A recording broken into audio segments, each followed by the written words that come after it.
Bom, pessoal, vamos falar um pouquinho sobre rótulos. Por que não devemos colocar rótulos nos nossos filhos?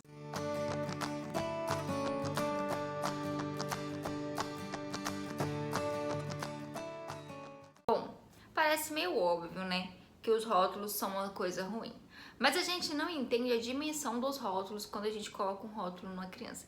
E colocar um rótulo numa criança é muito fácil. É difícil a gente não colocar, a gente tem que ficar se policiando para não fazer. Desde coisas ruins, como nossa, que menina chorona, como você é chorona, até nossa, como você é bonita, ou então como você é inteligente. Todos os rótulos são ruins, mesmo aqueles que a gente acha que são bons. Uma vez eu ouvi de uma pessoa falando assim, que a sogra, né, sempre falava assim, você tem sempre que falar coisas boas. Por exemplo, como você é inteligente, como você é bom, como você é bonita, para criança crescer, né, e ser uma pessoa inteligente, ser uma pessoa boa. O que também, gente, é muito ruim. Pra ser sincera, quando você coloca o rótulo de uma criança, por exemplo, um rótulo de inteligente, uma criança muito inteligente, e a criança se prende a esse rótulo, pode se tornar um adulto muito difícil, né? Pode ser muito difícil para essa criança que se torna adulto, por exemplo, lidar com fracassos, ou então tirar uma nota ruim no vestibular, porque ele criou com esse rótulo de que ele precisa ser inteligente. E se ele não consegue passar no vestibular, por exemplo, é um atestado meio que ele não é inteligente.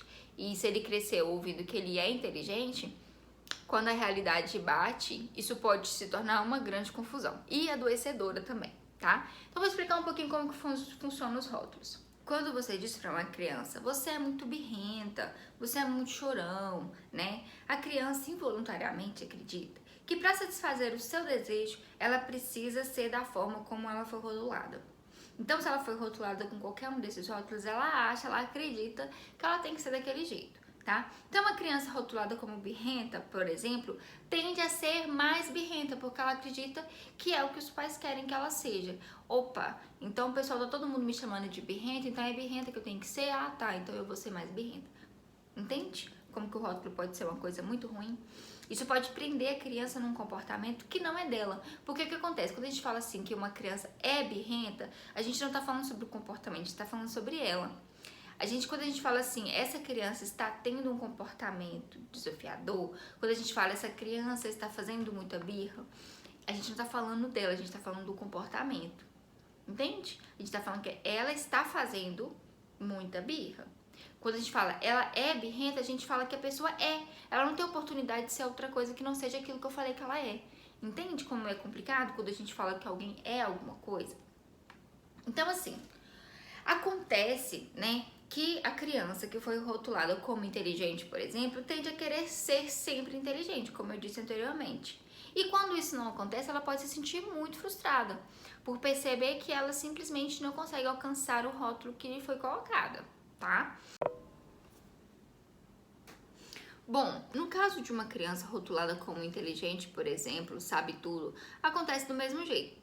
A criança que foi rotulada como inteligente, por exemplo, tende a querer ser inteligente o tempo todo, como eu falei anteriormente, né? E quando isso não acontece, quando ela tira uma nota ruim, por exemplo, ela entra em desacordo com o rótulo que foi recebido por ela. E isso pode causar muito sofrimento, né? Porque ela não conseguiu atingir ali as expectativas dos outros ou não conseguiu atingir aquilo que ela queria, né? Porque ela acredita que ela é inteligente e ela só pode ser inteligente, ela não pode ser outra coisa. Então a gente limita a criança naquele rótulo que ela recebeu. Muito comum a gente ouvir adultos, por exemplo, assim, quando eu era criança, eu sempre fui tida como a mais bagunceira, né? E a pessoa fala, e eu pergunto, e você? Você se achava bagunceira? Não, eu era tranquila. Não achava que eu era bagunceira, mas acabou tendo esse rótulo na família e todo mundo sempre, quando conta histórias dessa pessoa, sempre atrela ela ao rótulo que ela recebeu. E isso é muito ruim.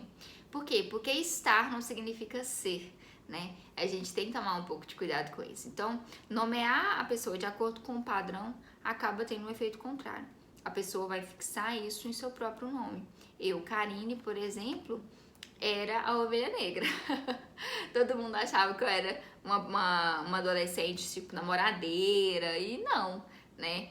Nunca fui. Então, assim, é importante a gente entender como que esses rótulos têm um impacto, né? Até mesmo no sentido da pessoa ser mais travada.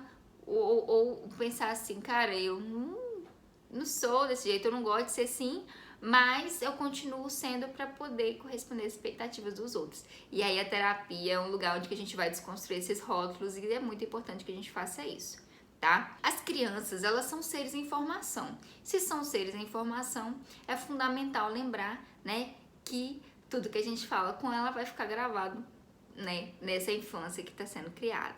Então, os seres humanos em formação estão em pleno desenvolvimento do seu caráter e sua personalidade.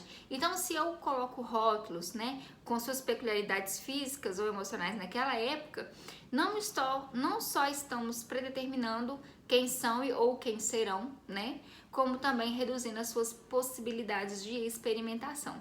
Então, se eu falo com uma criança que ela é burra e ela acredita que ela é, eu posso limitá-la, por exemplo, de tentar estudar. Eu não vou estudar não, porque eu sou burra mesmo. Eu não vou fazer nada porque eu não consigo. Eu não vou tentar vestibular para uma faculdade federal porque eu sou muito burra, eu não vou conseguir fazer. Entende, gente, como o rótulo ele tem um impacto em longo prazo? Então, quando você coloca um rótulo numa criança de 3 anos, você não sabe que impacto que isso vai ter na vida dela lá na frente. A gente tem que evitar ao máximo esses rótulos, sabe? Mesmo que seja da criança inteligente.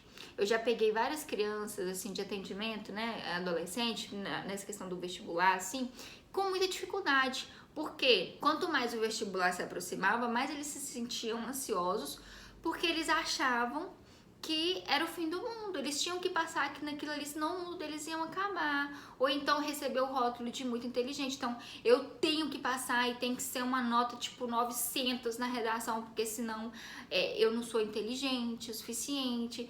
E aí, esses adolescentes ficavam tão angustiados, que acabavam de tirar uma nota muito ruim, muito ruim, ou nem conseguiam fazer a prova e adoeciam e entravam em depressão ou tinham sintomas muito graves de ansiedade, com crise de pânico, por exemplo, por causa do vestibular.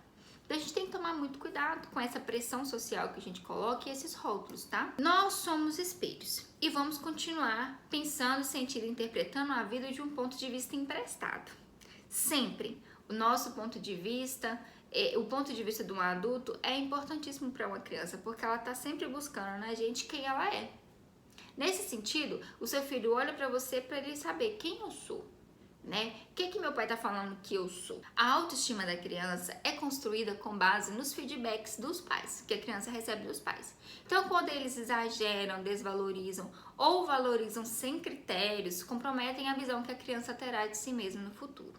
Então, é muito importante a gente saber que o seu filho tá sempre olhando para você e recebendo seus feedbacks para saber quem ele é, tá? Então, rótulos, por exemplo, de inteligente, né? Como eu já disse, pode ter consequências ruins, como a frustração de não conseguir resolver um tipo de problema de matemática, ou pior, achar que já sabe tanto que nem precisa mais estudar. Entende o rótulo? Um outro rótulo, né, que a gente tem que entender. Ainda falando das crianças inteligentes, um estudo recente publicado pelo periódico de Psicologia Científica mostrou, por exemplo, que ressaltar frequentemente as qualidades da criança e não seu esforço pode fazer com que ela trapaceie. Na pesquisa, grupos de crianças de 3 a 5 anos foram orientados a responder um questionário com um alerta de não vale colar. Aquelas que eram o tempo todo elogiadas por sua inteligência foram mais propícias a espiar as respostas. Fácil entender, afinal, elas querem continuar sendo elogiadas e vão fazer de tudo para corresponder às expectativas dos pais. Ou seja, as crianças que eram elogiadas como inteligentes, elas topavam trapacear no exame para poder continuar sendo inteligentes, para os pais continuarem elogiando o que elas eram. Entende, gente, quanto isso tem um impacto na vida das crianças? A comparação. Então vamos falar, comparar por comparar é apenas dizer que o outro é melhor. E isso não ajuda ninguém a melhorar. Pelo contrário, afeta negativamente a autoestima. É natural que ocorram comparações nas famílias, entre os primos, entre os irmãos, também na escola. Mas o importante é que cada criança seja respeitada nas suas características, interesses e ritmo. Então, não é legal que você fique, por exemplo, falando com seu filho: vamos supor que são irmãos, né? Ah lá, o seu irmão tá estudando, por que você não vai estudar também? O seu irmão tá se esforçando, por que você não se esforça também? A criança que é rotulada de boazinha, gente, é importante a gente entender, porque quando a gente fala de rótulo, as pessoas pensam no rótulo ruim, né? Mas os rótulos bonzinhos também são muito prejudiciais. Então, as crianças boas, em geral, têm baixa autoestima e tendência à depressão. Então, é muito importante que você tome cuidado. Se o seu filho aceita tudo, tá? E é aquela criança passiva e boazinha, fique com a orelha em pé e fique atento, tá? Isso é um bom termômetro para você observar se ele consegue se defender quando for preciso. Porque às vezes a criança ela tá numa relação muito autoritária com os pais, né? Que não sabiam também o que estavam fazendo e a criança fica se sentindo ali um pouco com a autoestima baixa. Então você vê aquela criança tão quietinha, tão boazinha, parece, né, um anjinho. Quando a gente vai observar, na verdade, essa criança está com depressão infantil, né? Porque foi tão coagida que ela não consegue nem se defender em situações estressoras, tá? A criança preguiçosa, né, que tem um rótulo de preguiçoso, vamos supor. Aquelas ditas preguiçosas perdem a vontade de fazer coisas, pois não se sentem aptas e não têm objetivo, tá? Então são crianças que estão desencorajadas.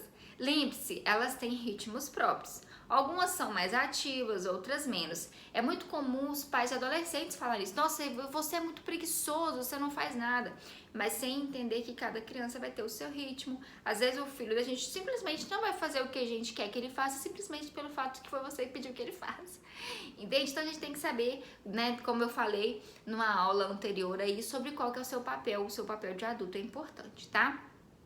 Então, ser chamado, uma criança que está desencorajada, ser chamada de preguiçosa, pode enfraquecer ainda mais a vontade do seu filho de ser melhor. Tá, eu já sou preguiçoso mesmo, então não preciso fazer mais nada.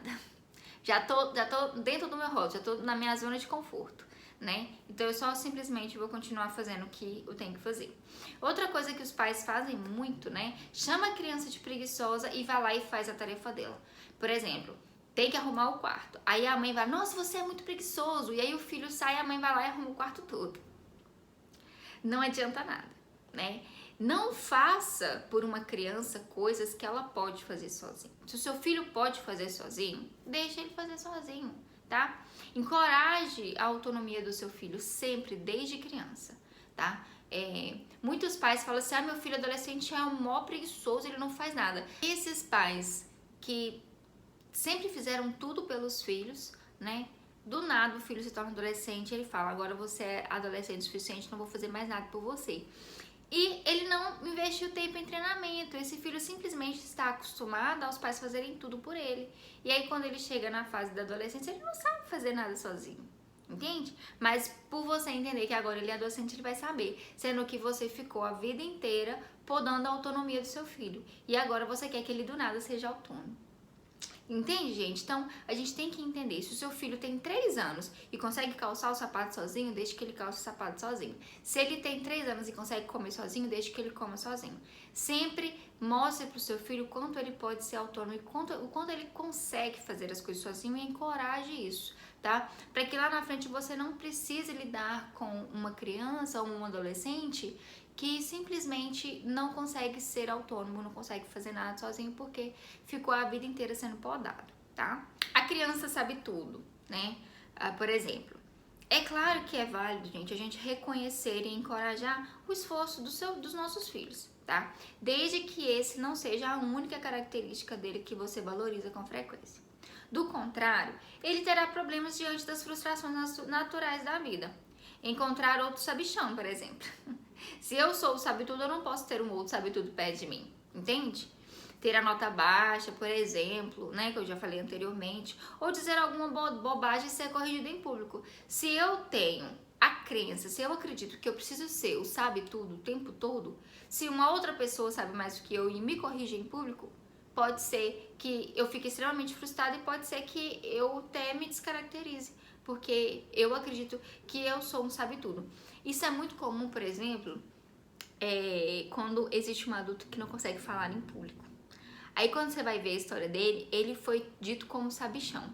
E aí acontece que quando começou a fase de ter que falar em público, ele percebeu que ele não é um sabe-tudo. Porque não é verdade, o rótulo geralmente não é uma verdade sobre mim. É um rótulo que foi colocado em mim que não tem nada a ver comigo, né?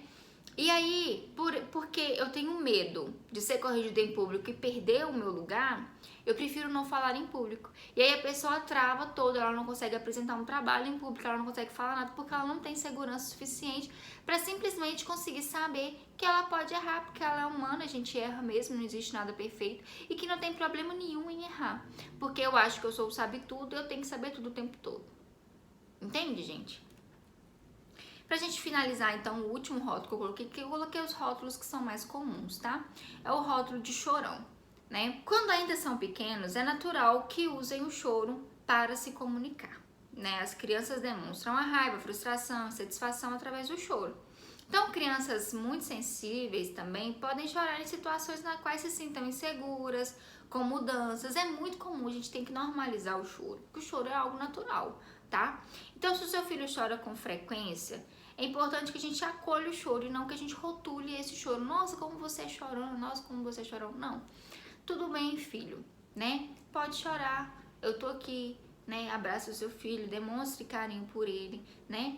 E mostre pra ele que você tá ali, tá? O outro ponto também é avaliar se quando o seu filho chora, ele consegue o que ele quer. Porque também pode ser um mecanismo que ele está desenvolvendo aí para poder conseguir, né, ter algum tipo de atenção quando ele chora, tá? Mas isso também é uma coisa que a gente tem que avaliar muito de perto, porque não tem como a gente saber, cada caso é um caso, tá bom? Quando seu filho fizer algo que você aprova, por exemplo, tirou uma nota boa em uma prova, em vez de você falar, nossa, como você é inteligente, use o encorajamento, tá? Nossa, filho, olha, o seu esforço deu muitos frutos. Tá vendo o encorajamento? Você tira o elogio, né? Você não fala pra criança, nossa, como você é inteligente, por isso você tirou nota boa. Não, você tirou a nota boa porque você se esforçou. Ou então você pode perguntar como que ele tá se sentindo com aquela nota, né? Nossa, filho, você tirou uma nota muito boa, como que você tá se sentindo com a nota que você tirou? É muito melhor do que falar, parabéns, você é muito inteligente, tá? Então é importante a gente entender que o rótulo, mesmo que a gente ache que é um rótulo bom, pode ser muito ruim para a criança, tá? Outra coisa que você pode dizer também que é um tipo de encorajamento imagino que você esteja muito feliz e orgulhoso de si mesmo. Entende a diferença do elogio para o encorajamento? Eu sei que tem uma aula só que eu falo sobre o elogio versus o encorajamento, mas é bom a gente reforçar, tá? Assim, você ensina para o seu filho que ele é o único que, né, precisa se validar. Ele não precisa da validação dos outros, e sim da dele mesmo. E a criança aprende a valorizar os seus esforços e passa a fazer as coisas por ela mesma e não para agradar os outros, tá? Pra gente finalizar, vamos entender assim. Lembre-se de que cada criança tem o seu tempo. Seja para começar a andar, a ler, seja para vencer seus medos ou assumir responsabilidades. Respeitar isso é uma das melhores coisas que você pode fazer pelo seu filho. Bom, pessoal, é isso, tá? E a gente se vê aí na próxima aula.